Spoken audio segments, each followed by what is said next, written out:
So I'd like to preface this review in saying that I've just kind of been stapling bits onto it for the past week and haven't reread it at all, so it's probably not very good.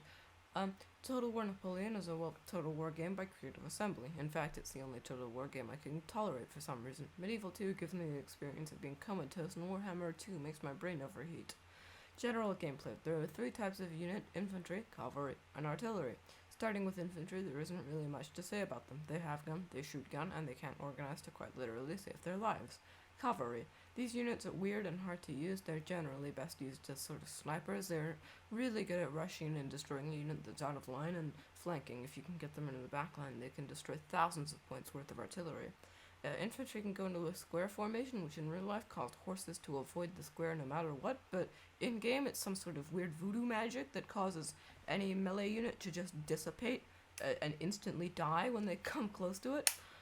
Artillery. If properly utilized, they can be absurdly effective. If you plan on using them, immediately swap them off cannonballs because canister rounds turn 1700s cannons into massive shotguns.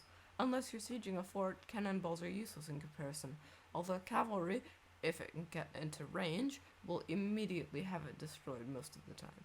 There are also rockets, and I have no idea what kind of advanced sort of crack the devs were on when they added these, since they have almost infinite range and can fire up, avoiding terrain. AI. This might seem a weird second segment, but is very important to talking about the game, or just to the war games in general. So for pretty much every round, at some point the AI will go through extreme intracranial hemorrhaging and do completely idiotic things, such as firing canister rounds directly into the back of their teammates, firing hundreds of rounds directly into a fucking hill, since apparently the individual soldiers are blind, or not turning or not firing at all, changing, directions randomly, charging at the enemy while holding perfectly good loaded rifles, you know, also, if you try and put your cannons at the not exact top of the hill, they'll just start shooting the hill for the rest of time, immemorial. Graphics.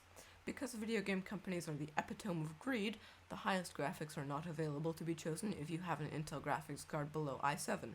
If you have another card, this doesn't apply though. I actually, since I have an i5, I had to mod the game so that I could actually, so that I could actually play with the higher settings. Thankfully, it's just editing a file. If you get past that, the game can look very good. There's a weird glitch. I'm not sure if this is because of the modded file or something, but there's a weird glitch where the terrain sort of melds and it hides entire units, almost like you're in a desert. Campaign. I haven't played much of the campaign, but from what I've seen, it's quite good. But long. Although the battle AI has its issues, I'm not gonna re-record this. I've done like fucking 20 takes of this. I'm not re-recording it. I'm just gonna redo the campaign section. I haven't played much of the campaign, but from what I've seen, it seems good, although long. Just as a battle AI, it has issues with the, intelligence, part of artificial intelligence. And to go to campaign where to get the campaign where you just do whatever without an objective or turn limit, you need to beat the rest of them, which is kind of annoying. Although for some reason Napoleon doesn't need the military, since he has plot armor so thick he can take direct hits from cannons and only get knocked unconscious. Balancing. So in terms of infantry, there's a wide variety of infantry. Generally there are three levels: militia, fusiliers, and super units. Militia, who will be shot once and immediately run away.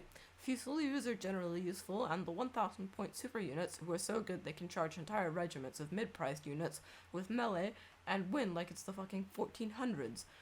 And just one of them can hold the lines for cannons to win a battle by themselves. There are also cavalry, who range from okay to completely bulletproof, and artillery, who are good at, every price range. The cheap ones have good reload speed, making canister rounds even better, and the expensive artillery has, it's better, so it does more damage. There are a lot of maps, but they all feel the same, despite this they have effects, such as fighting a literal uphill battle makes your infantry run away easier, despite the fact that the game has no fog of war. Units and forests will disappear on the enemy's screen. It's a bit of a buggy system. Factions. There are many factions in Napoleon, in fact too many to list here, but the big ones are Russia, who have good artillery, the British, who have good horses, and the French, who have, good everything, because it's kind of hard to, win a continent-spanning war if you have bad no, like cavalry or something.